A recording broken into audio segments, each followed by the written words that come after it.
बुधवार के दिन अगर अष्टमी पड़ जाए तो ऐसी कोई बीमारी नहीं जिसका इलाज ना हो पाए। हरा मूंग की कटोरी भर लो, उस पर गुड़ की एक थोड़ी गुड़ की बट्टी उस पर रखो, 5 बेलपत्र रख लो, और जिस व्यक्ति को बहुत भारी बीमारी है, कैंसर जैसा रोग भी है, किडनी लीवर जो भी उसके खराब हो रहे हैं, कोई तकलीफ है, बस वो कटोरी में मूंग लेकर उसमें गुड़ की खोड़ी रखकर 5 बेलपत्र रखकर 21 बार शरीर पर से उतार कर महाराज सीधे हाथ में रखकर अष्टमी तिथि के दिन बुधवार के दिन जो भी आ रही है, बहुत समय के बाद पड़ रही है, गणेश जी के मंदिर में पहुंचा दीजिए। गणेश जी के मंदिर में पहुंचाएं।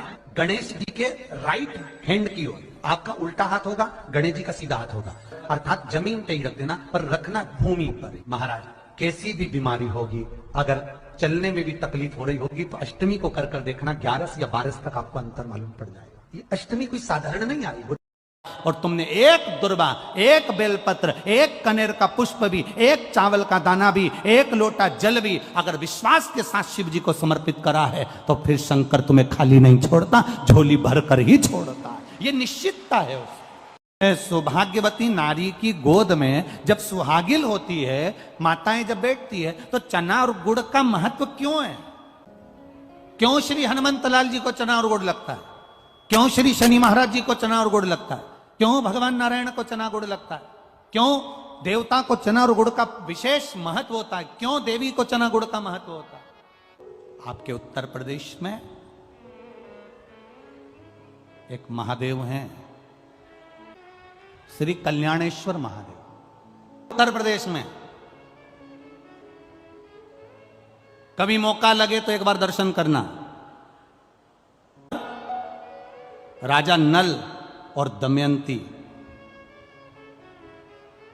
जब वापिस सत्ता मिल गई, वैभव मिल गया, एक बार घूमते घूमते जंगल में चले गए, और जंगल में गए तो इनका नियम था शिव जी को जल चढ़ाने का।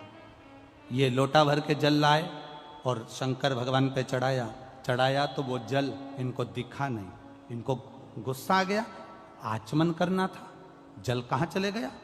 क्रोध में आकर कह दिया, ऐसा क्या शिवलिंग जिस पे जल चढ़ा और जल ना दिखे? मेरा पानी क्या कम था? 1000 घड़े गंगा का जल लाया जाए और शंकर भगवान पर चढ़ाया जाए। अब शिव जी ने परीक्षा लेना प्रारंभ कर दी राजा नल और दमयंती की।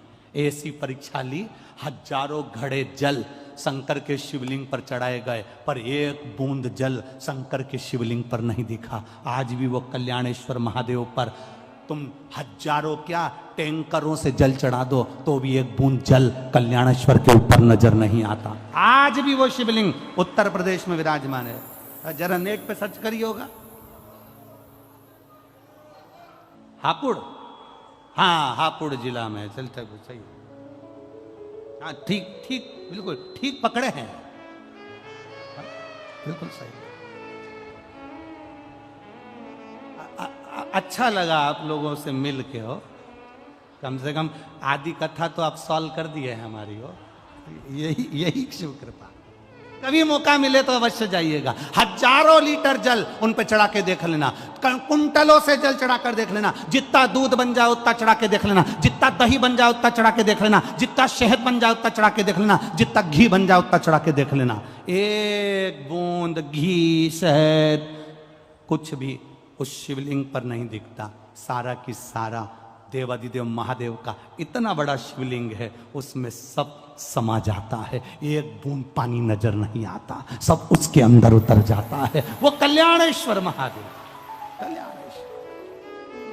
बुधवार के दिन अगर अष्टमी पड़ जाए तो ऐसी कोई बीमारी नहीं जिसका इलाज ना हो पाए। हरा मूंग की कटोरी भर लो, उस पर गुड़ की एक थोड़ी गुड़ की बट्टी उस पर रखो, 5 बेलपत्र रख लो, और जिस व्यक्ति को बहुत भारी बीमारी है, कैंसर जैसा रोग भी है, किडनी लीवर जो भी उसके खराब हो रहे हैं, कोई तकलीफ है, बस वो कटोरी में मूंग लेकर उसमें गुड़ की खोड़ी रखकर 5 बेलपत्र रखकर 21 बार शरीर पर से उतार कर महाराज सीधे हाथ में रखकर अष्टमी तिथि के दिन बुधवार के दिन जो भी आ रही है, बहुत समय के बाद पड़ रही है, गणेश जी के मंदिर में पहुंचा दीजिए। गणेश जी के मंदिर में पहुंचाएं।